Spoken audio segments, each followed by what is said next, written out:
I will also record, given our Gigablast track record. options Yes. lately. Yes.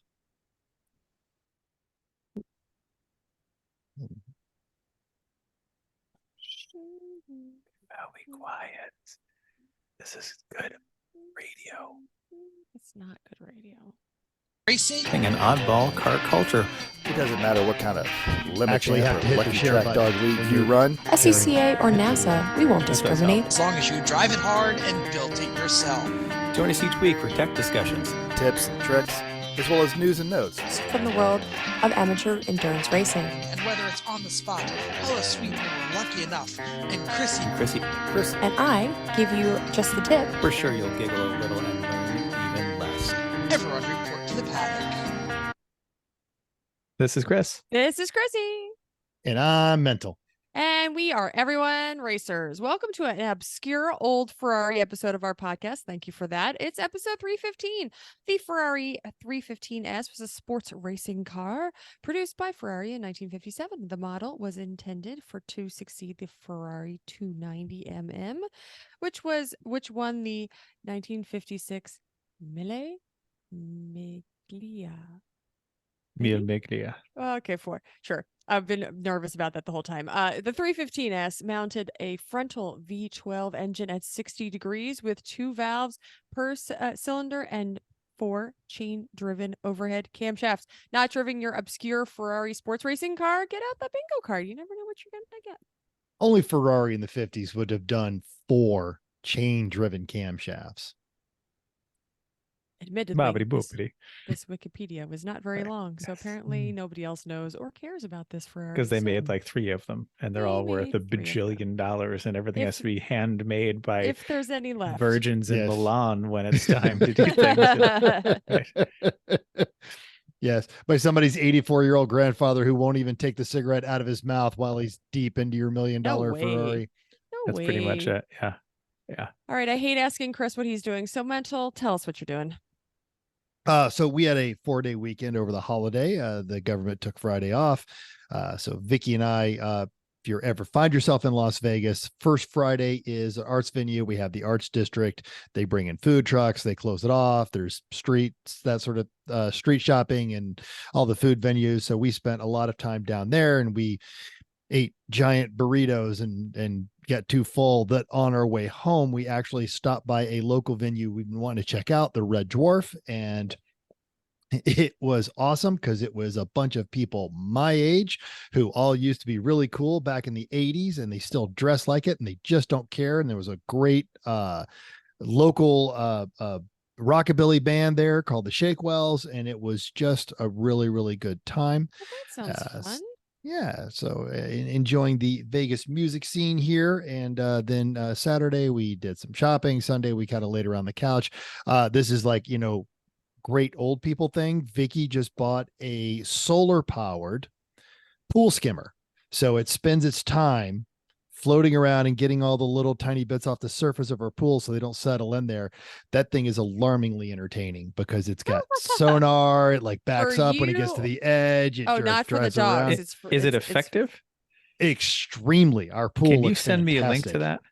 Yes. Because my mom's pool is constantly full of little pine needles, and this would be Yes. perfect for that. Everything actually. There's leaves. There's pine needles. But There's the little pine needles, the ones that are this big, it's everywhere. And Oh, yeah. something that requires minimal maintenance is the only way anything will be done on that. So yeah. Yeah, and I Cool. think it's on sale for Amazon Days. So yes, you will get that link. And if you're curious, just get a hold of us. Everyone here with the pool, which basically I think is just Matt, is the only other person. So anyway, and Dean and Jackie have a pool. Anyway, so we did that, and then yesterday was all prepared to sit down, work on the show notes, have all that ready to go. Yeah, right. And my friend Mark called and said, "I've got Raiders tickets. Do you want to go see the game?" Which is a good thing because that stadium was 3/4 Green Bay Packer fans. Wow. Yeah, it's Packer fans, man. They travel. And then when it's like really cold in Wisconsin and it's warm where you are, they're even more apt to travel. You had really good seats. Oh yeah, those are Mark's seats that we when he's in town. Mark, so yeah, he that's has very nice season of Mark, season but tickets. They're Yes. very good. They're great seats because we sit right underneath the band. If you haven't seen a band, but the whole thing about having your stadium overrun with Packers fans is you want to feel like you're outnumbered, but everyone's just so darn polite. No one gets upset when Packers fans invade because they're good people. They're friendly. We had a good time. Probably give you cheese. Exactly. And we were, but Raiders were victorious right till the end. That was a great time. And luckily I still have my voice because I'm at a busy season at work today. So I had conferences. I've got conferences all day today, tomorrow, and Thursday. So that's what's going to be sucking up my life. But I keep telling you, Chris, it's not a Porsche, it's a Ferrari. But yeah, what have you guys been working on? We washed and minor detailed all of our daily drivers inside and out, which was well overdue, and they look fantastic now. I'm still enjoying the leather kit that was in the trunk of the Rolls Royce unused when we bought that, and I'm still using it. Other stuff made the saddle leather interior in the Cadillac looks fantastic. Boats clean, boats in now in the winter storage garage. Usually we put four cars in there, but this year we're only going to have 3 cars to put in there because the Corvette's going away. Why? Right? So we'll get to that in a minute. So Yay. the boat is in the storage garage next to the Civic and the MG for the moment, which is really nice because now I don't have to wrap it in a tarp and watch to make sure the tarp doesn't get full of water and wash it again in the spring. This And then is also really just nice. actually sitting on the side of the road, or side of the yard. So when House. you pull up the street, you can It's see it hidden and pretty well, but I know, but anyway. you still know it's there. Yeah. So we're not going to have the Corvette there because it's sold today. Finally, today the auction gone. ended and it's sold, which is great. Someone named F1 San Jose is going to take it home. I don't know anything more than that, but hopefully their check clears, which is really all I care about. And then it'll go away. Yep. 2 days ago, yeah. by the time everyone listens to this, but I maintain that someone got a heck of a deal on not a collectible car, but certainly an enjoyable, interesting Absolutely. hobby car. They could totally bring this to their local Cars and Coffee and have a nice time, and that'll be great. And we've also basically finally finished the porch. All the staining is all done. Everything's all done. The door, I had to kind of take the door. Did you see? I had to take the door partially apart to get it to work right, but now it's all much better, and we just need to actually put furniture on it and sit out there now that it's and it looked haunted. October. My goodness, I could have sworn I saw a ghastly skeleton image. Sassy Mr. Bones. It was from my high school dorm room wall. So he's got some years on him. Yep. I'm just gonna say ditto on that. All right. Okay. We did Now, everything. You did not hear the voice of our guest, but you heard the voice of someone in our guest house, which seriously, you think that's the worst background noise that we've ever had on the show, dude? You're not That's even true. Seriously, we had to tell one of our good friends to stop making fun of our sponsor because they were an actual real sponsor. But we have Rafi Ward on board, and we're going to talk about some of his race. No relations. No relation. Yeah, exactly. And I had already claimed the mental name, so because I'm old. So he just gets to be known as syphilis. I don't know, but probably not a good thing given you work at a college. But no. Rafi, what have you been working on? Working on, or what was my weekend? Because you said your weekend, and my weekend was a lot more interesting. This weekend, I went to the Oddities and Curiosities Expo, which has a lot of spooky CRAP for all the spooky people in the spooky season. So almost bought a mouse that was taxidermied and put on lots of pasties and put up in a circle like a Cirque du Soleil dancer. Almost, but didn't. I can Why see not? why you'd Why have that not? torment. Come on. Yeah, why not though? It just goes with everything. It does. Well, if that's what you're into, I probably does go with some things. It ties the room together. I did buy a shirt, and this is a Hearst shirt because I'm in the Hearst community as well. You mentioned it. you were going to be busy at the end of this month with the Hearst Club, because when I lived in Colorado Springs, we would always be down there for the Emma Crawford Coffin Festival, and we would do the street races. And the Denver Hearse Club would come down there and bring all of their hearses. And they had the one guy with he's like 6'2", but then he puts on the boots and the mohawk, and he's like 7'8", and he's got like this. He's got a Mad Batwing. Max. He's got a Mad Batwing Max hearse that shoots flamethrower. flames. Yes. And I've driven that hearse while there's flames going out through the hood, and there's a flamethrower up top. So yeah, that's always a fun. That is actually a fun club. I always enjoyed. No, I would see them at a handful of festivals in Colorado, and they were always having fun. You know, I drove a hearse. I got one in 2018 for moving car parts to and from the race, believe it or not. But I am a card-carrying member of the Hearse Club, Denver Hearse Association. I'll give them a shout out. Hi, Zach. Also, hi, Chrissy's mom. Hey, you got that. Yes, I've listened to an episode or two. And that was all on Saturday. I bought this shirt and I had a good time. And then on Sunday, I did a little bit of light trespassing, and I went to abandoned FRA Superfund site named Gilman, Colorado, which was inhabited until 1984. And then it was a mine. And then they found that there was lead poisoning in the water supply. So everybody had to be evacuated. So if you know how to get in, it's just a fence and you go around it. But I had a lot of good times. Just a little bit of B&E. No big deal. Just don't drink the water. Fun. Yeah. Don't drink the water. Don't drink the water. Right. I see what you did there, Chris. That was funny. Right? Super funs are not as super fun as they It's sound. so super fun. What are you talking about? If it has FUN in the title, it has to be fun. Yeah. Sure. They had it was a similar one of those in Oklahoma, except it was all the mining piles, and their big thing was don't breathe any of the dust because it's all terrible for you. But it's Oklahoma. Like, it's all you have in Oklahoma is dust. Okay. Exactly. Right. All right. Chrissy, Right. Oh, we're ready? Okay, great. All right. What? It was When you go a little when you go too News loud. and notes time. Thanks. Good. Are you unsure of the theme for your next Lemons build? No worries. No. The National Highway Traffic and Safety Administration has you covered. Clifford Atia at Car and Driver tells us that the agency is prepping a recall that would include airbags from vehicles in a dozen automakers and could become the industry's second largest recall since Takata. 52 million vehicles may be affected from over a dozen manufacturers. And according to the NHTSA, these alleged defects involve excessive weld slag on the metal seam caused by joining parts of the inflator together. And this can block gas flow to the bag, building excess pressure, and then causing the entire inflator to rupture. And this can result in what the NHTSA calls, quote, metal fragments being forcefully propelled into the passenger compartment.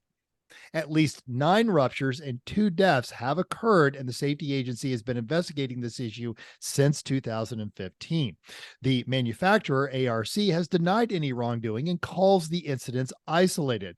Obviously, more on this as it develops, and as soon as they find out how to tell if your car is going to be subject to that recall, we will put that out there on all of our social medias and cover that one here.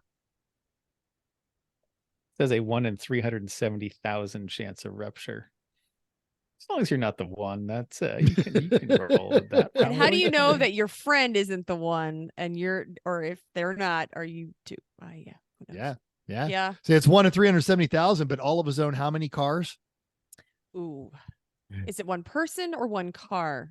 How many of the cars have airbags? Good question.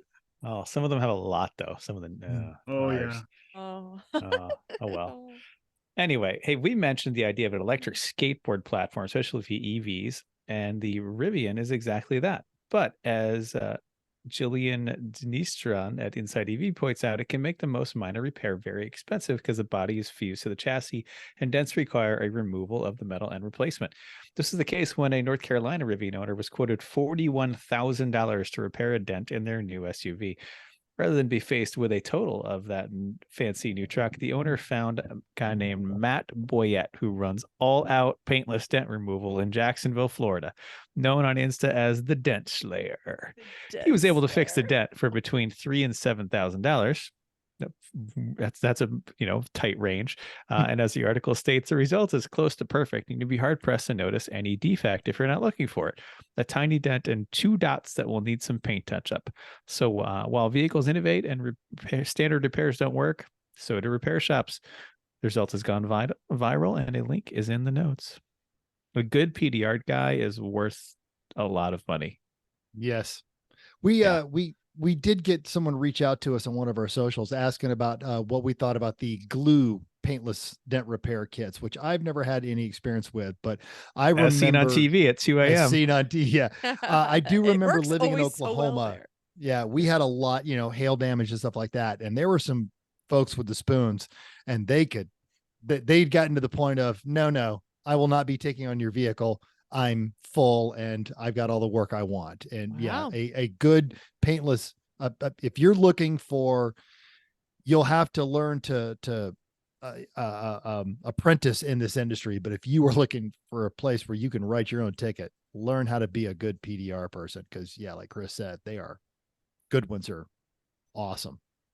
Yeah. Especially with more and more aluminum body work coming out too. That's a little harder to repair. That's gonna be good. Cool. Okay. What will you do when you retire? Well, when one finally retires from the career, most assume that they're going to take up some more time.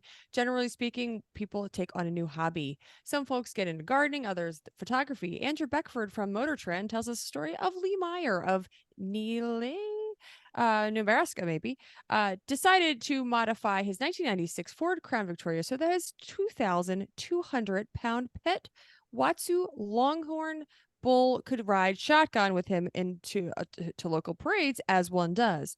Meyer and his bull Howdy Doody have made national news this week when they were pulled over in Norfolk, Nebraska by local police. Meyer had decided to take Howdy Doody for a ride in his modified Crown Victoria in Norfolk, about 35 miles away from Meyer's ranch, where he eventually did you show all the pictures? Because one of them is hilarious. No, I did not. I just showed the one. Yeah, okay. We'll go to the next one. Okay, great. Yes. So 35 miles away from Meyer's ranch, when eventually the pair were pulled over by police. Doody, apparently not a fan of the fuzz, decided to express his distaste for the law by expelling exorbitant amount of excrement down the Vic's quarter panel. All right. Probably isn't why the bull was pooping, but that's what we're going to frame it.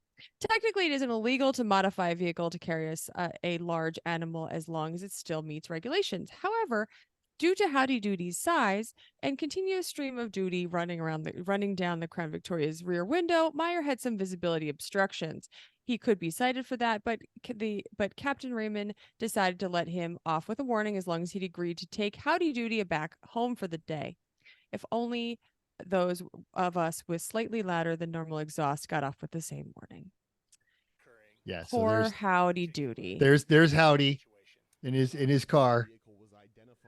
I did notice that on the side of it where he pulled off the police, it just says Arnold Lice. I feel like he's mocking. The guy is huge. I mean, the Longhorns, like this is not just a Longhorn. This thing, it looks like it's something in Star Wars. Like, how is that car moving? If you're listening to this on the radio, you have to Google it. It is hilarious. We'll have a link to the article and the video in our show notes, because I would argue the bull probably weighs as much as a Crown Vic, which just probably says a lot for how good a Crown Vic is. Oh, but can you see the back rear? You have to show the rear quarter panel. Scroll down in this video, or scroll down and not in the video. Scroll down in the pictures. Oh, that's what I'm looking for. Oh, Nice part. That's You a just lot of hose it bull. off. Yeah. Hose it off. You have to Google this if you are not watching this on YouTube, because I could not get over this guy. Yikes. I missed that one. Oh, Yeah. Howdy Doody. Sometimes the internet doesn't have anything good on cars, and sometimes you stumble over something like this. And I was like, let's talk about this. Okay. All right. So some of us can admit that we spend some time scrolling through some kind of social media and or forum that we think is productive because we're learning about what friends are doing, blah, blah, blah. But there's a whole internet to explore. So the find of the week at Racing Junk was the how-to and tech tips section of Racing Junk. At the top, I found an article about the ancient arts of how to rebuild drum brakes, and I swear I needed that long ago. So there's a whole section about tips for your shop, like how to install compressed air. See, the internet is something for other than porn. Check out Racing Junk because they have cool stuff and not just cars.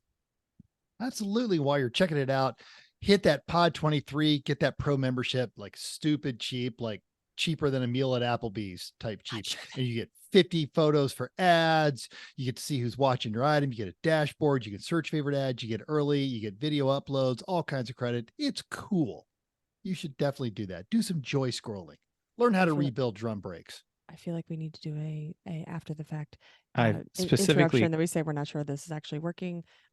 We use at your own risk. Yeah, I've specifically gotten all the drum brakes out of my life, basically. So I don't. I was just thinking about the time that Jeff and I except struggled. in the MG. Damn it, the MG still has them.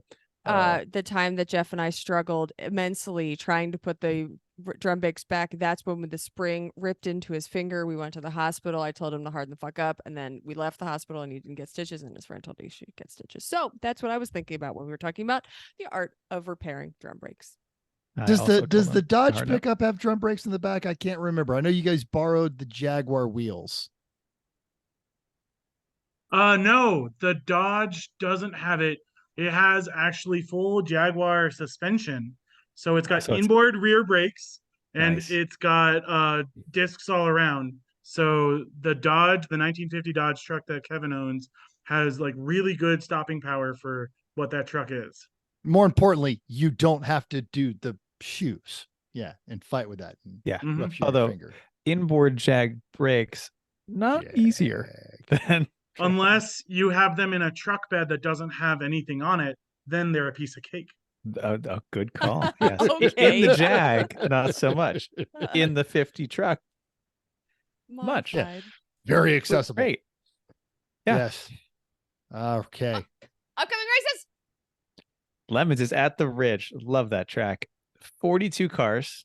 They're gonna have plenty of room. But I love this. There's 2 BMWs. There's 3 Miatas, 3 Hondas, no Porsches. But listen to the rest of this. Our friends at Silver Sleeves are bringing 2 cars, one of which is a super secret build. We'll find out later. A Vega, an Avanti, a Mitsuoka Vute, a Paseo, a Scamp, a 47 Chevy Stylemaster, a Jeep Cherokee, who knows, Fiat X19. Like we would basically just list the whole field. The people in the Northwest are fantastic. They bring the best stuff. Yeah. Yes. 2 BMWs compared to all that. Wonderful. He's wonderful. You know, it's a good race when there's more Mitsuoka Vutes than Porsches. Do you know what that is? I didn't Google it when I wrote it. It's an obscure Japanese, like, I'm sure facelift it is. on it. Yeah. Yeah. It's great. That's fantastic.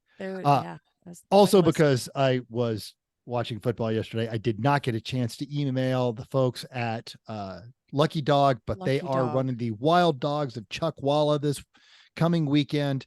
It's a 7+8.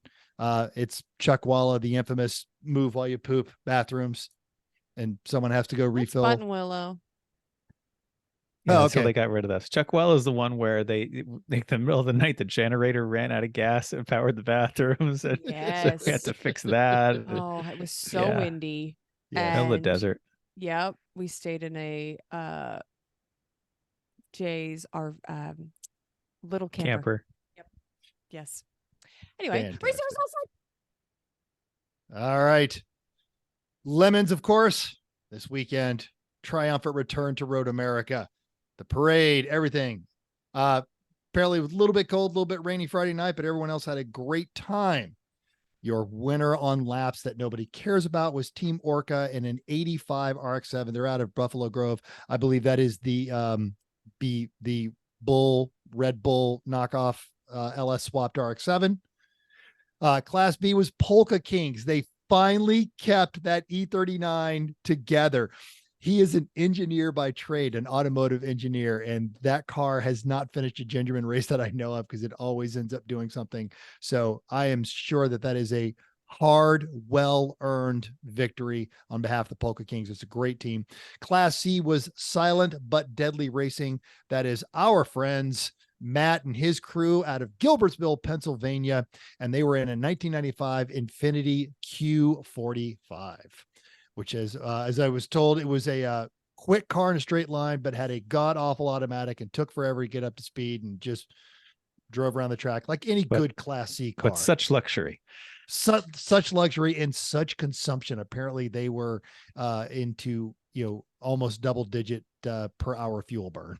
Nice. But they're used to that. Your organizer's choice was Buzz Off Racing presents the Beamerlet, which was actually a 1500 regular cab Silverado, mated with a BMW 330. I don't know how that all worked, but I like it. I it feels very Midwestern to have your truck and your Beamer kind of be the same car.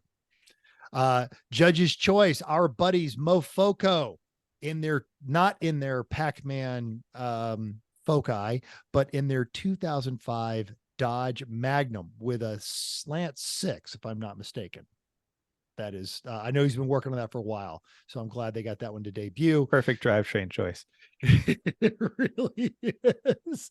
Road Mangler Cup also went to the Buzz Off Racing presents the Beamerlet. Screwed was petrosexual in the Mazdalak Cadiata, which was a NA Miata with a Cadillac engine. If I'm not mistaken, it spent the weekend. I think it's a 4.9.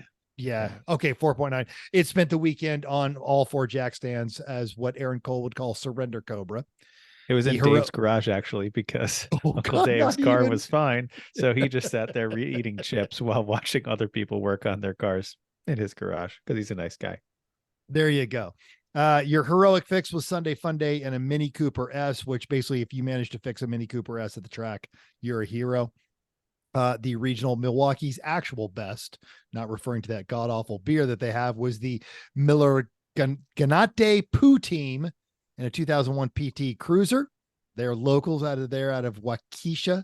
So good on you. Halloween Meets Gasoline was Escape Velocity and their 83 Triumph TR8. Yeah. And if you know any of the EVR folks, they do not theme weak. And your IOE was Team NASCAR and a 96 Lincoln Mark 8. And as Rafi pointed out when we were getting ready to do the show notes, if you were keeping up with all this, you already know this, but if not, pour a little dirty oil out for the mighty Volvo P40 or P44. It is no more. The safety gear did its job. Anton knows how to build a car. It's a shame that things had got a ton of development in there. And I do not say this mockingly. I say this admirably, as it was being brought back in because it did end up on its roof and the driver was in the vehicle. Jeff Stobbs, Rally Master Jeff Stobbs, started a chant, "New judge, new judge, new judge." So the driver is very respected and you can expect to see them wearing a judge's robe quite soon. I don't want to sell them out by name, but we all know them. Didn't realize it rolled. And then some. I don't think there's a corner of that car that is not squishy. But I didn't. I wasn't sure if it was in the wall in the front, like spun kind of thing. Yeah. That driver has a good history of being conservative, safe, clean, thoughtful, smart, many helpful, helps like other people. Yeah. Not his first rodeo. No. Yep. So just sometimes you bite the bear, sometimes the bear bites you. But for the next year, everyone else is going to win because they're going to be a fantastic contribution to the community. Absolutely. I also want to say that rolling a car is one of those like fears when you get into racing. I mean, we've all seen NASCAR, we've all seen F1 back in the 70s and 80s. And, we really got to give credit where credit's due. Anton, the cage was amazing and it did its job. And Lemons, your safety standards are so much higher than a lot of other racing series. And without that, I've seen, bad cages make it through tech to fail when they shouldn't fail. So amazing that the cage did its job and that the worst didn't happen. I think where the emphasis is on that one. It's not on egos, it is on safety. Well, that's better than the safety inspections I've received other series, which consisted of the tech guy asking me if these are the belts that the date is the date they expire on them, or is this the date they were made? And that's all they checked as he asked me that. Yes. Yes. Confidence. Nope. Yeah. No But problem. as I understand it, it did go actually end over end. It was a vertical. Wow. We. Yeah. I don't So, think they were saying we. Oh no, but pretty good story now. Yes. All right. Okay, On YouTube, Greg O said, I feel like C4 Corvettes are coming into their own as drivable collectors. Yeah, for the I past agree. month, I've seen 2 to 3 decent specimens each week during commuter rush hour. I can only presume that the uptick in road presence is due to fall temps making air conditioning optional. Certainly possible. I had mine but fixed. yours is but- nice and cold. I know. I even in the ad, I took a picture of the thermometer in the vent with the AC running to show, look, 40-degree air. Isn't I'm that sure great? That was a selling But point. who knows? I don't care. Whatever. It didn't sell for $2 too. That makes me pretty happy because Yeah. at a no reserve, you never know what you're going to get. So I That's feel true. like that's good. On the face, I'm gonna shamelessly ask, how was your experience? Because the Haggerty auction platform is new. Yeah. The Mr. Michael Deeb, who was helping me out with from Haggerty or whatever, however that whole system works, he was very good. He pipped this car everywhere. Apparently, like people were even telling me, like, I think someone was spamming your car, and then I realized, oh no, it's this guy who's doing the auction for you. The traffic was, I guess, more than I expected. And the car had over 10,000 views, but the involvement and engagement on the site was very low. Like, basically no comments at all. 15 bids. The upside is those aren't the correct covers for your lug nuts for that year model that was built. Which it's nice that kind of thing does vet the car. And if you are an engaged seller, you actually end up, I think, building credibility and helping yourself out by doing that. So but I didn't have the opportunity to do any of that really because there was nothing to do. So people talk to Michael and he would ask me and I'd give him an answer and that's it. But I don't know. Like when it comes time to sell the MG, I'm probably not going to think of them as my first choice, but that's a more valuable car than this one is, and it's fine. It's going along. They were nice to work with. I have to say they were very nice to work with. I just think the site needs a little more time. Right. You can always catch Michael Deeb and our buddy John Polnick, Bid Nerds. They do a live Sunday night show and they do a live Wednesday show, and sometimes I show up at the live Wednesday show, so you guys can check all that stuff out. okay. On the Facebook, DJ914 saw a pic of Tim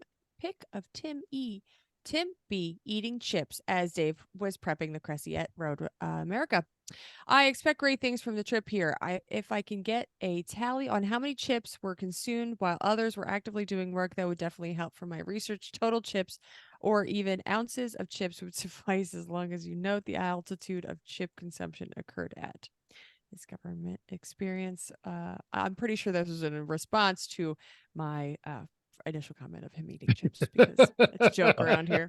For those who don't know, this is a long standing 3 p.m. tradition since before it was even 3 p.m. Since 06-ish time frame is when someone is working on the car. Someone else has got to sit there and eat some chips and watch them because those chips are going to eat themselves. And, it's just moral support that's going on. Yep. Yeah. We even collected on our social medias a couple more of these learning to drive stories. Nicholas M said, quote, "My dad always taught me to assume that everyone around you is an idiot. This works on the street as well and in the office environment. He's not wrong." Yep. Danny J said, "I got my license on January 30th, 06. On January 31st, 06, I was delivering Chinese food and forgot to put my car in park. I crashed into the person's brick wall. Luckily, there was no damage to her house or my car." Great. And Sasha even told us his quote, "My normal learning to drive was boring, but the first time learning stick was driving an 86 Stanza in traffic on 495, included the dreaded Georgia exit, with only prior stick experience being 10 minutes of my friend showing me, quote, sorta how it works. My main car stopped running, so I had to toss myself off the cliff to see if I can fly," which is so on brand. And just so people know, 495, that is the Washington, D.C. Beltway, I think. Yeah. 495 could be Baltimore, but yes. That sounds Yeah. awful. Yeah. It's good. terrible. It's terrible, like in a nice automatic car, let alone an 86 Stanza that Sasha would have access to. Oh dear. Exactly. You know who never throws people off a cliff to see if they can fly? Ooh, that one's good. That is. It's better than never driving an 86 Stanza in I traffic. was gonna say the 495 Beltway, but you know, All the above. all the above. Hi, Mom. Hello, Chrissy's mom. Yeah, Rafi got that out of the way early, which is good. Right? Good I job, know, buddy. Exactly. Yeah. So awesome. he knows what time it is. Right? Yeah. Remember. Look for that box of cookies coming. Yeah. All right. Okay. So obviously we have a guest. It's Rafi. And this conversation came up. I was at the 24. And then even prior to that, Chris and Chrissy were judging the June race at HPR and the 57. It's a 50, but it's been described between a 50 and a 60 Dodge. 50 and a 60 Dodge pickup. 50s. It's a 50s Dodge It's truck. a 50s Dodge pickup. It There we rolls go. up, not on a trailer, but carrying a trailer, a U-Haul little, just open, small cargo trailer. And in talking about this, you're like, yeah, I don't own a tow vehicle. I don't own a trailer. And we get, in addition to, I can't come to that track weekend. I can't come to that high performance driver education because I need to put these shocks on my car, or this sway bar, or this thing, or this thing. Oh, I can't get involved in racing. I don't have room for a Super Duty pickup truck. I wouldn't even know where to store a trailer. And we have a friend who actually refuses to own a Super Duty truck, and he just rents it when he needs it. But you, Rafi, are doing this old school hardcore. You drive your race car, and plural. I'm sorry. You drive your race cars to and from the track. I'm going to clarify right there. The truck is Kevin Tremor's truck. Sorry. Yes, it is Kevin's. But yes. I do own a race car and I do drive it, daily drive it. And I did drive it to the track multiple times. So even if you're not going to be that hardcore where you drive your race car to and from the track, there are definitely some lessons you can learn about being more efficient, about being more frugal, or if you're just considering this a barrier to go racing, take that barrier away. So we're going to go into that.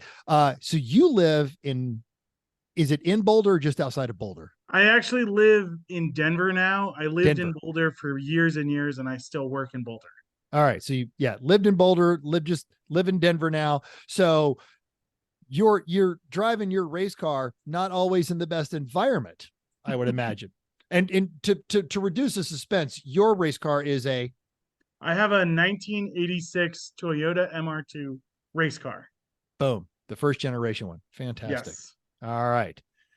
So, well, let's just start with the first one. Because it's not like you're driving a B-body wagon. How do you fit everything you need into an MR2?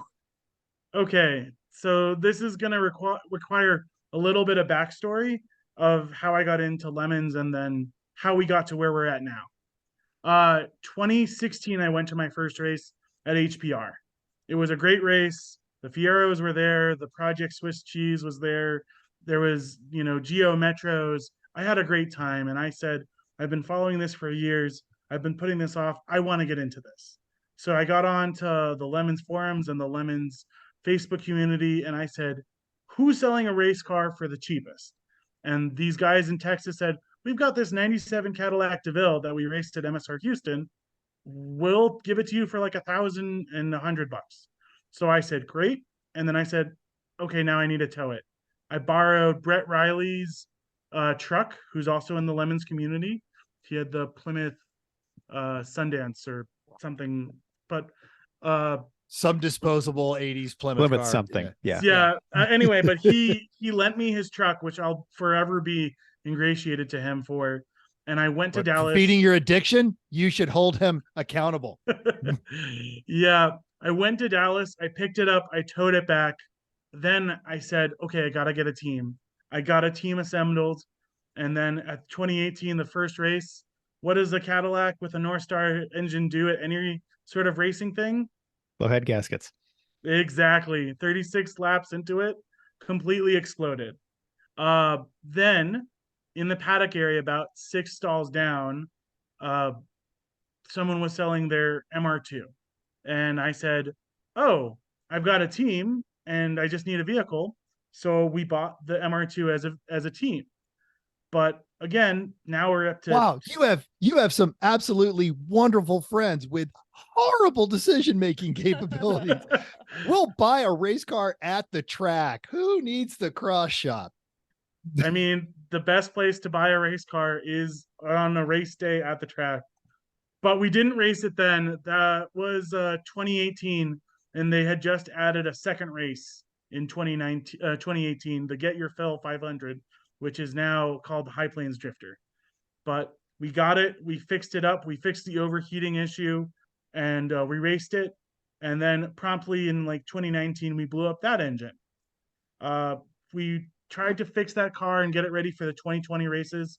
Of course, those races got COVIDed, so we waited till 2021, and the team still together, but all this time, we operated in the team as a democracy. Everybody got a vote, and the team started to get farther and farther away of what I wanted to do with a race car. So, I have the car buying disease. I'm always looking, and another race car in 2021 popped up, and it was another 80s Toyota MR2. And during this time, I've already owned multiple Toyotas MR2. So I have boxes and boxes and boxes of parts. So I said, oh, what's another mouth to feed? But this one had a title and was technically road legal. Technically, because I don't think a car with a cage is really road legal, but it'll have lights and Depends on the everything state. else. Idea or legal? Depends. Because Yeah. Like Yeah. having a bull in your car is not technically illegal, but Only if it becomes an obstruction so you can't see out the window. only when it poops Right? so badly. Yeah. Yes. Yeah. so now we're at 2021. The team has been together for several years. We all know each other. We all like each other. And the only thing we haven't done is a 24-hour race. So in 2022, September of 2022, we all said, we're going to try this race. And of the cars that's running, Rafi's car, my car, the 1986 car, is running and is ready to go. So we start prepping that. But we raced in 2018, 2019, and every time something broke, we couldn't bring all the parts to the race. So we would bring all the parts that we would think that we would need. And every time something broke, the part you needed was at home. And, I spent years collecting all these parts, but every time we'd have to drive an hour back to Denver and then an hour back just to fix the car. An hour is not the worst. It's not the worst, but It's in still racing, it's still annoying, but yes. If you're gonna So- in racing, if you're going to win, if you're trying to win, then hours matter. So I said, if every time something breaks and I have to drive an hour back and an hour forward back to just get back to the racetrack, I'm not going to bring any parts. I'm going to bring fluids. I'm going to bring tires. I'm going to bring consumables. But almost all the parts I brought were very, very small. And I said, we're going to prep this car as best as we can. We're going to check out everything. And we're going to go to the race without all the parts. So in 2022, we split up all the things that needed to get to the race. There's the easy up, the gas cans, the tires, and like the tools. And we brought all that stuff to the racetrack with everybody's cars in the team. So one person had a van, so they got a bunch of stuff. One person had a Volvo wagon, so he got a bunch of stuff. And we moved it as a team. So think 3 or 4 vehicles like a support, but not just one truck and a trailer. So we moved everything there. And then we started the race, and the car went almost flawlessly. Like people were getting decent times, driver changes were okay, gas was good. The only time around midnight is we had a clutch or transmission problem. We took the car off the track and we said, oh, where's all the transmission fluid? It went somewhere. It evaporated. No Who knows? problem. But it took about an hour to diagnose and then an hour to fix. And that and some brake problems around 4 or 5 in the morning, like the brakes start failing because you've used up 90% of the pads, and you take them off, you see what you got, you put on replacements, and amazingly at the end of the race the car was still drivable. So if the car hadn't been drivable, I had AAA, and the car does have license plates. So I said, worst comes to worst, I will call AAA and I will AAA my car home. But I drove the car to the race. Everybody raced it, and then we drove the car home. And it was amazing and exhausting all in the same time. I feel like there's really only two reactions you're getting from that AAA guy who shows up to pick up your race car. They either go awesome or, oh, this is bull crap. It wouldn't be the first time I've used AAA to get a car home from the racetrack. I'll say that. I've known people who buy crap cans and then show up where a immobile crap can is and call AAA, come get my car. As long as it's got plates in it, and sometimes they friend Northeast, they're particular about inspections too. They want it to be actually inspected, and that's been the one that's caught people out. Watch out for that. Or you just drive faster and hope that you don't go by anybody who's checking. Yeah. So if we determine how do you fit everything is you do a better job building the car at home and then bring less and don't care. Okay. Got it. So when you're building, that you're going to do this, you said you're preparing it more. So like, are there any, I guess, what are you doing differently in the build? Are there compromises or things you're taking extra time to do that you wouldn't do if you were trailering it? Like, what's the difference? I think because everything has to work to get to the racetrack, you can't make the compromise of it's only running a little bit okay. Like, I know the people who are, it idles a little rough, or we took off half of the things we need to make it work, but we made it simpler. And you can't really compromise. It has to pretty much be at 100% prepared a week or two before the race. The only compromise I think we did is we didn't have sliders on our seat because we had several different size drivers. And to make it's a very small compartment. We had to make the seat as small as possible to clear the cage. So we had our tallest driver sit in it, and then we had the Kirky seat mounted just for him, and everybody else used cushions and styrofoam or foam to make the thing work. What's the size difference between your tallest and your shortest? I think the tallest is 6'2", and our shortest is 5'6". And we had a shorter driver. We actually had Mo Z's Honda Civic at that race next to us, and that's the Honda Civic that blew the piston or the connecting rod through the side of the engine. So we absorbed their drivers as their night went on, because I said, I need drivers. You guys aren't racing.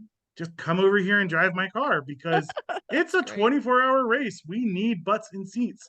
So I think their shortest was also like 5'4", 5'6", around that area. That's an impressive range. That's well done. Quite a difference. A lot of foam. Yeah. Yes. Now, when you're building, How many layers? there's probably things you have to do differently on the build to know that I'm going to have to drive this somewhere. So like, what things do you think you did differently when in the build to say, like the overall build, that you would have done differently if you weren't driving it? I don't know. I'm thinking like lights or heaters, or like, I don't know, any of that kind of stuff. Like, how tough is the inspection Radio, in Colorado too? I have no idea. Yeah, I'm sure it's pretty limited. Well, phone and earbuds. It's fine. I mean, that's not usually legal, but okay. In the previous 24, having a giant clock, and I mean giant clock that says the time, was like the biggest thing. That, before that, I think we had like a kitchen clock, the kind with the hands, and it was like, we can't tell time. So this time I totally agree. I got the digital clock, and I found like the biggest one on Facebook Marketplace. It was like 1.5 feet by like 6 inches, and I zip tied it to the cage on the other side, and it was run by a battery, a USB battery. I think that's essential in night racing to have a giant illuminated clock. Oh, I like that. Okay. Number two, this was the race with a little bit of rain, not all the rain, but like we didn't have working windshield wipers. So I would say working windshield wipers. Ooh. In Colorado. Bold. Gotta. I have to say, most of the time racing with Rain-X, it works wonderful, but windshield wipers are a godsend if it's really raining. And that race had significant rain at the beginning, and then it tapered off a little bit by the end. There was none. Unlike HPR in June. It didn't where it never not stopped rain. raining. Oh, yes. Yeah.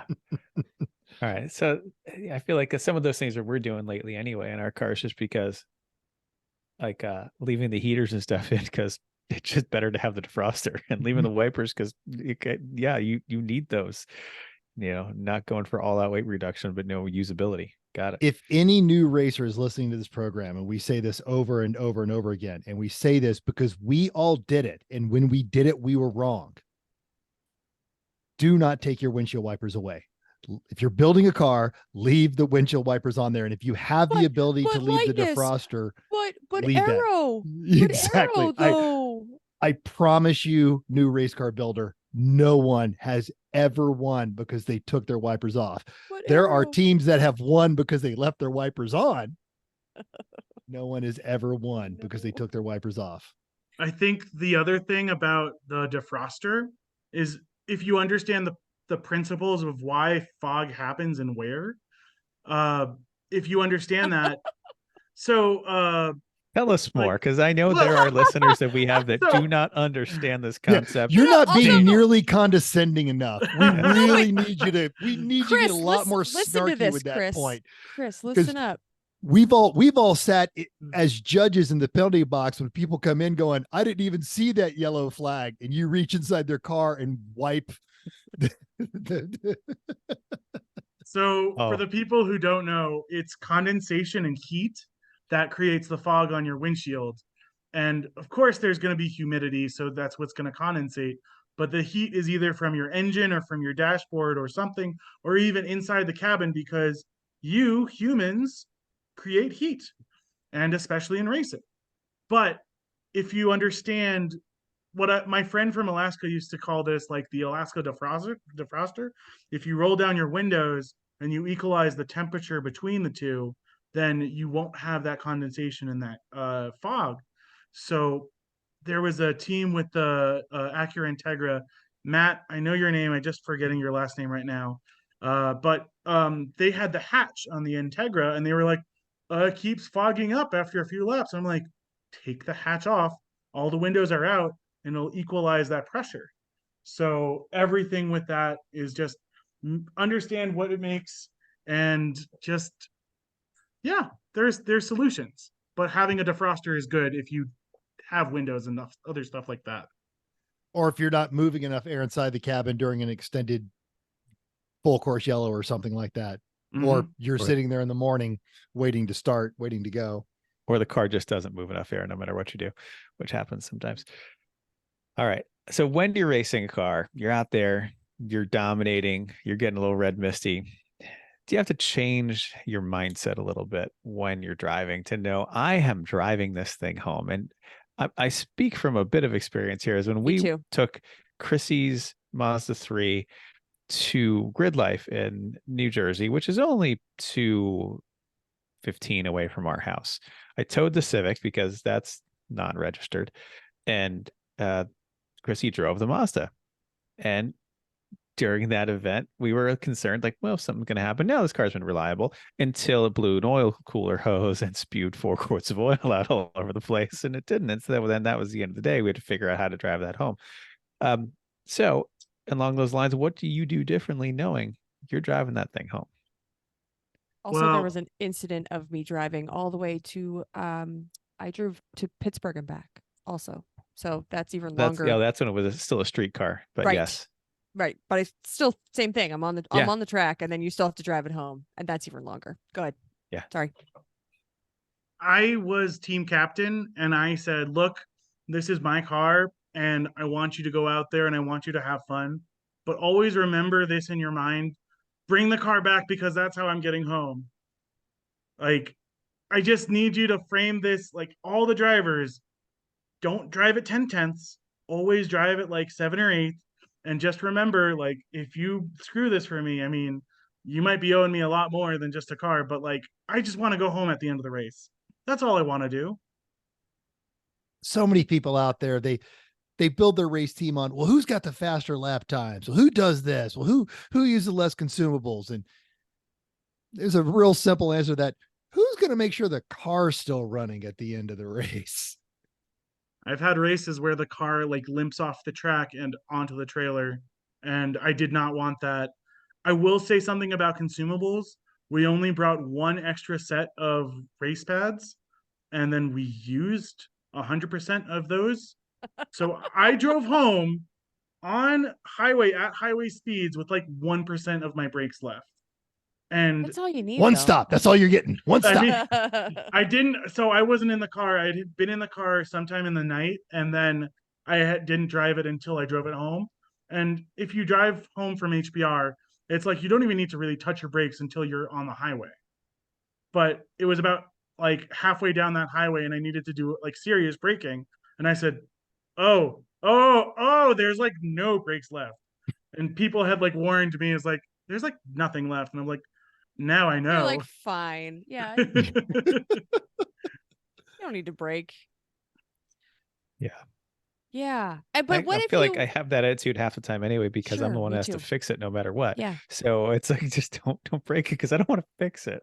But we still Stop it. have some people that get in our car every once in a while that get red misty and they go over a bump wrong, and even they have the best intentions, racing Mhm. incidents, I'll say, still happen. So I feel like you can have that attitude, but it's still difficult for everybody to care 100% of the time and remember Or that I would 100% offer of like the time. other drivers, driver in another car. They don't care that he has to drive that thing home. I own the line. I have the line. I think Well, that's most part of it too. So I think most of the drivers I have, because we've been racing together for about 3 or 4 years, we understand like we're not going to win the overall race.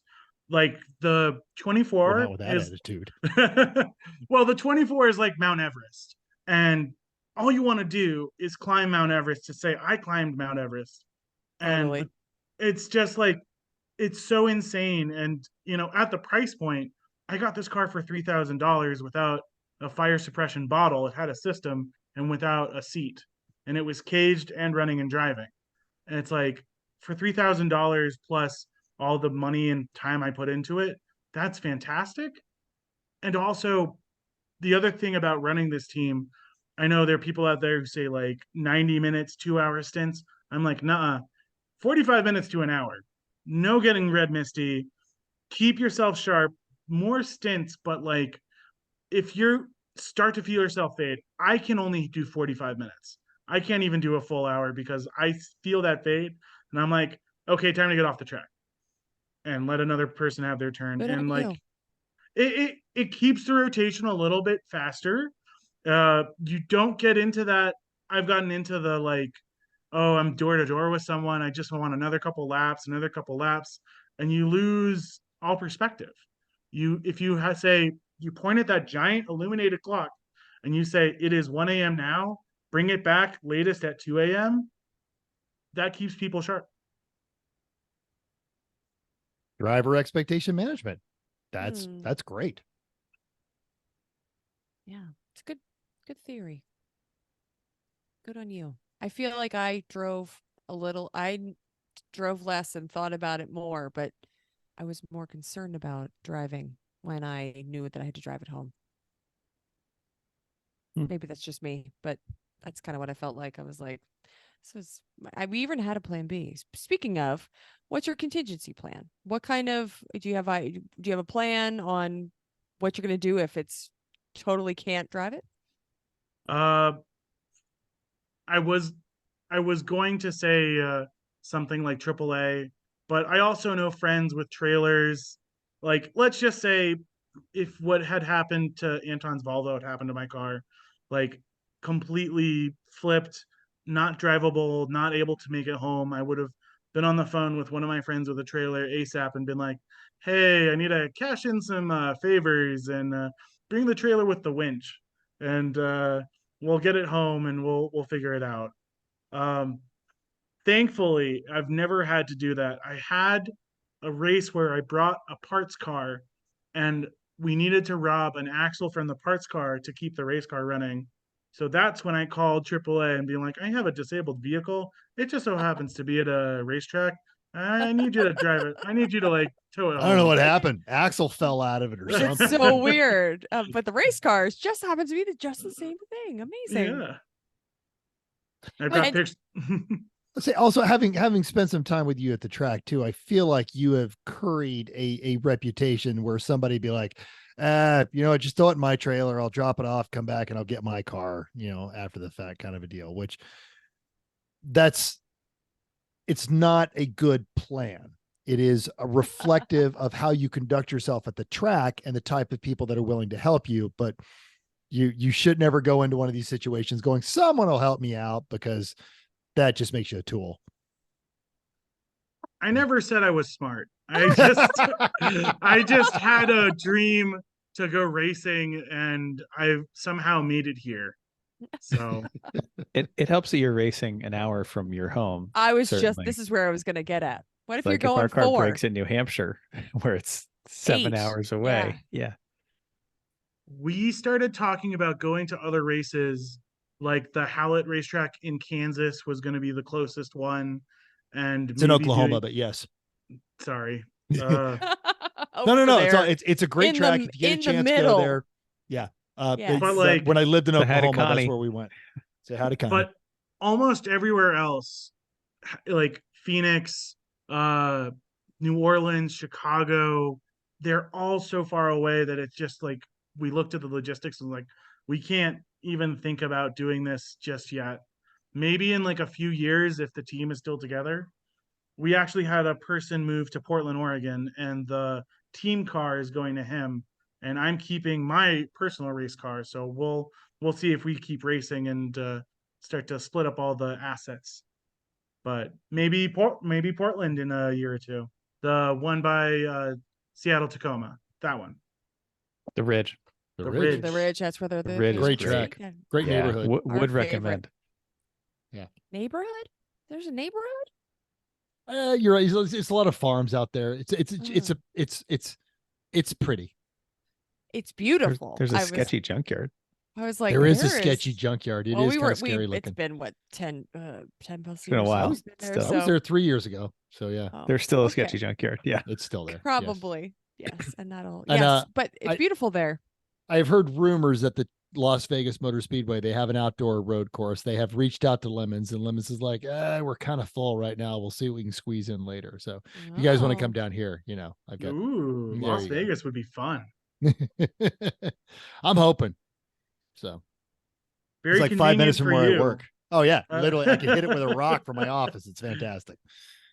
So Yeah, I wonder so do we have any other ideas of what we could do for some kind of contingency plan? So that was the additional concern that I had is I'm on track. If something happens, of course, it's HPD when I drove out to Pittsburgh, but it's still 4 hours away, long drive, no real friends in the area. So we're kind of like, I'm just going to end up leaving my car at the racetrack or something? That's the tough part is as you get further away, having that contingency plan. I mean, I guess I could have triple-A'd it from all the way home, all the way out there. But the rent a U-Haul and trailer option is always there. Sure. Yeah. I do remember eons ago when I got sick, I was supposed to meet Chris at the track on a Thursday night, and I didn't get down there until Friday night, but they had a track day and you were using your Z Coupe and you were chasing a Ferrari. And I wouldn't call it Red Misty. You That's just got a great incident. You got into racer mode, but I was my Z4M. It was at CMP, and I had to drive it home from South Carolina to Pennsylvania. And it was me and a Ferrari 360 and a E46 M3 caged on slicks. I'm on 340 treadwear Continentals and stock brake pads. but the three of us are pounding around right in a group, having a great time. And at the end of that third session of the day, I said, that's enough. I had my fun. I can visibly see the wear on my brake pads through the wheels. I know I have to go home. And I wasn't going to come. I wasn't going to come do. get you. So you were going to have to figure out how to do that, because if you're that dumb to be able to just have fun and then not be able to get home, that's on you. And at that point, I had learned that the Z4M coupe likes to go around corners just a tiny bit sideways. Like that's how it goes. You start to turn, get on the gas, let those 285 rear tires dig in, and you're turning, but the wheel is straight and you're flat out. And that's just, the car loved it. That's how it went around corners. Again, not particularly sustainable when you're on 340 treadwear tires and have to drive it home. Yeah. I had a similar incident, E46 330 at Pueblo, and it was a little more than an hour from my house in Colorado Springs. And I was there doing a track day, and I noticed my tires were just starting to feel out of round. And when I pulled in, I noticed that they were chunking. They had started to lose like bits of themselves. And as I was assessing that, the brake wear marker came on, and because I'd worn down all 4 brake pads. And so I had to order all those parts and ride my motorcycle to work and give Vicky my truck so that she could get to work, because I had basically used her car up at a track day doing the same thing.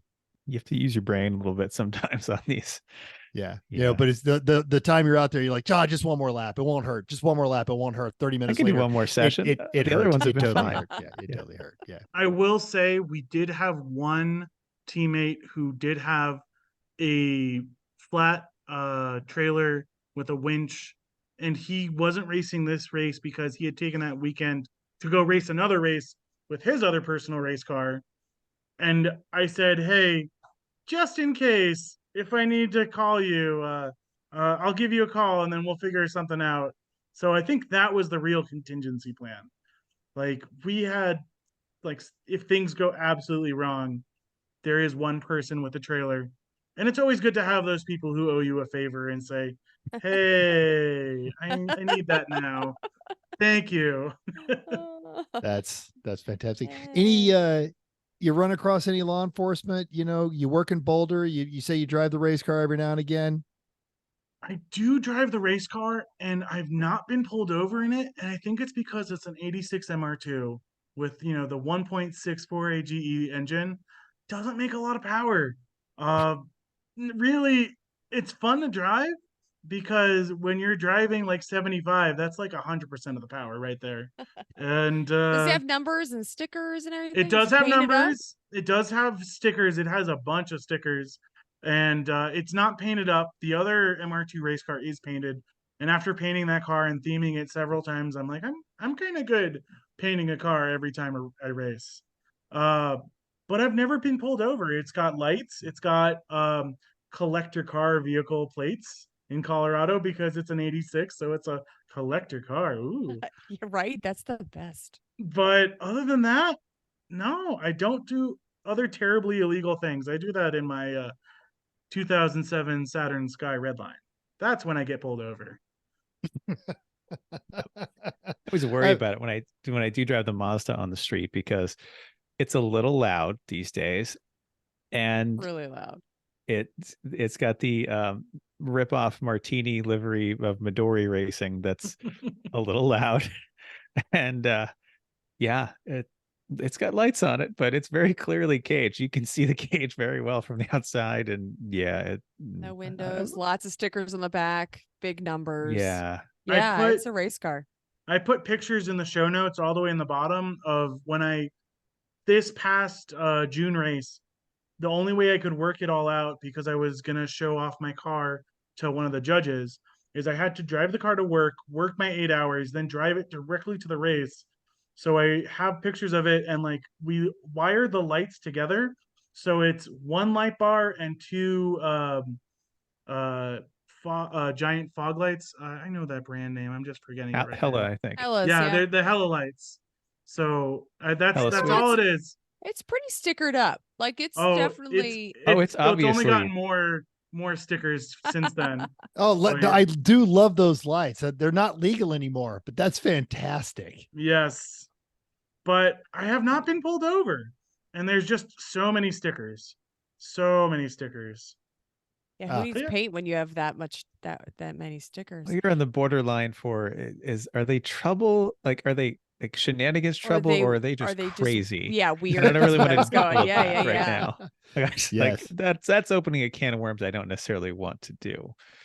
I have a friend here. He's got 2 caged streetcars, and he ends up having conversations with law enforcement all the time based on not he's doing anything wrong or they think he's doing anything wrong. They just want to, oh man, cool car.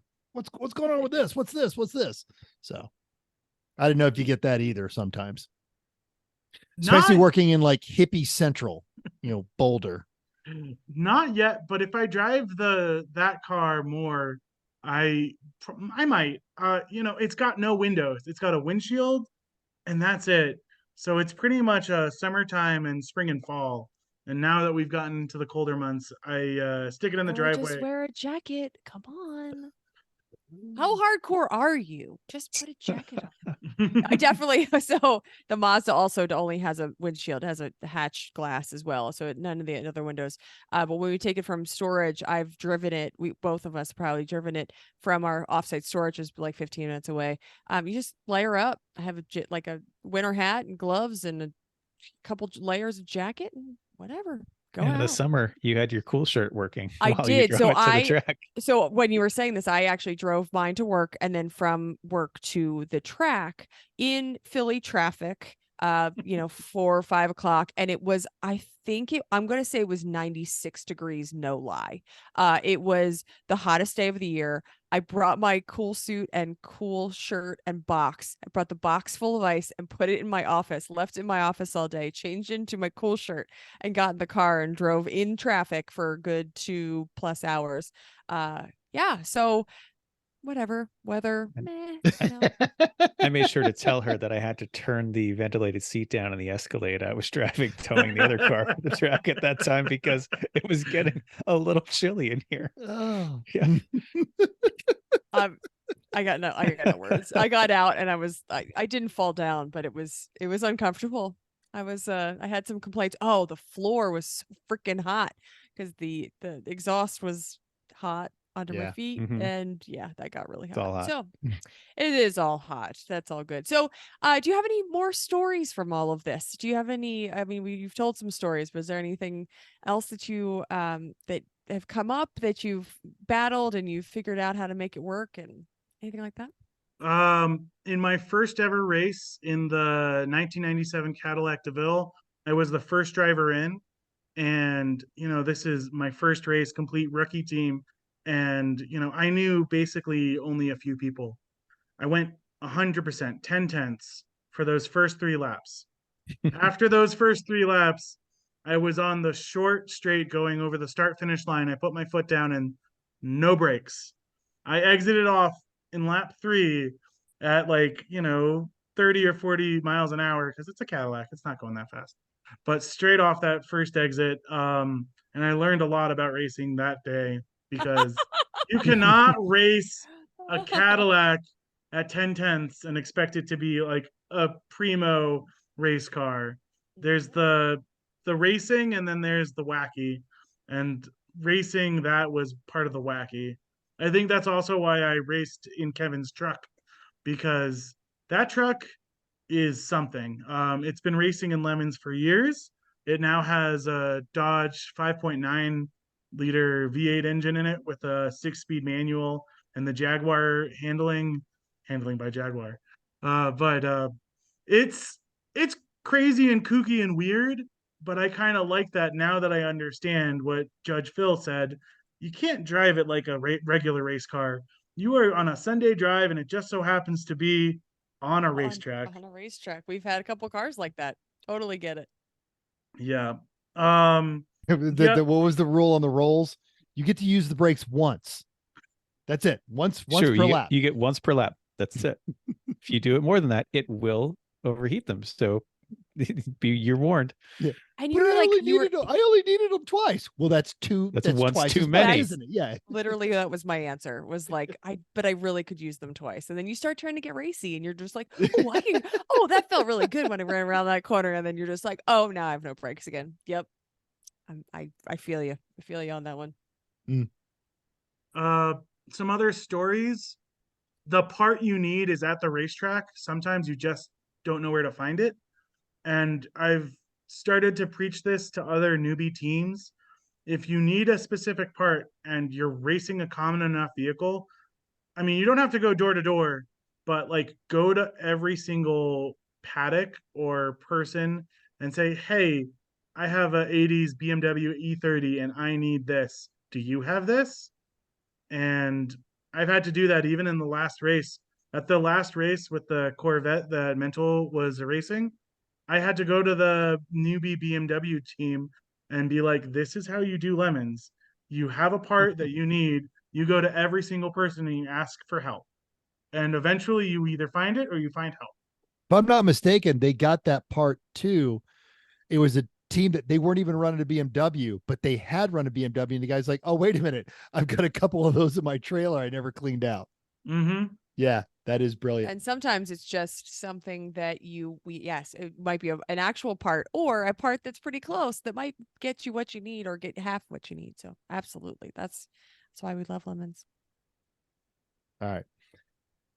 That's fantastic. Don't have to, but if folks are looking to watch these shenanigans, is there a social media that they can go to?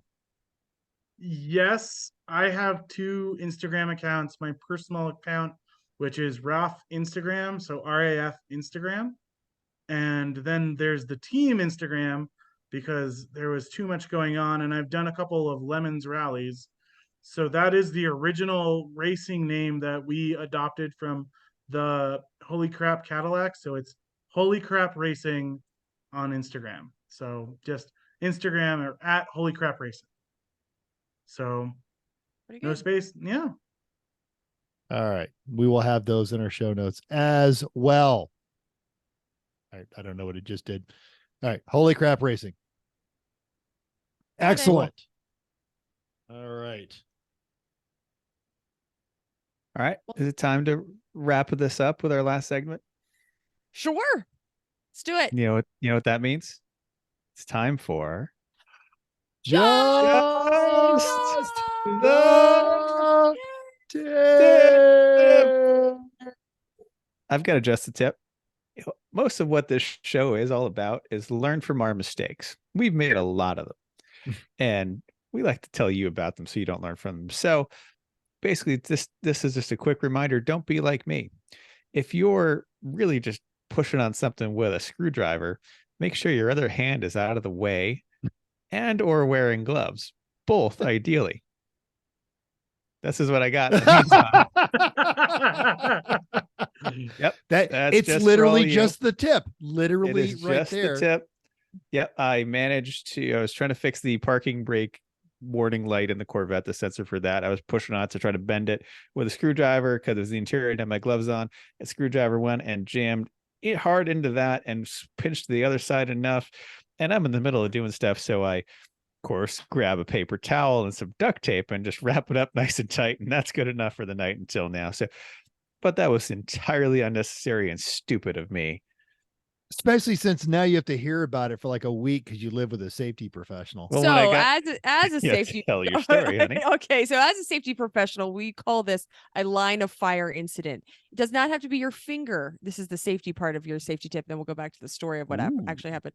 So this could be anything. You could be using that screwdriver and he could have been scraping something and trying to, and then really just stabbed himself in the stomach. Like it can happen. It doesn't have to be your finger into your hand or something, something other, like a utensil or tool into your hand. It can be into any other body part.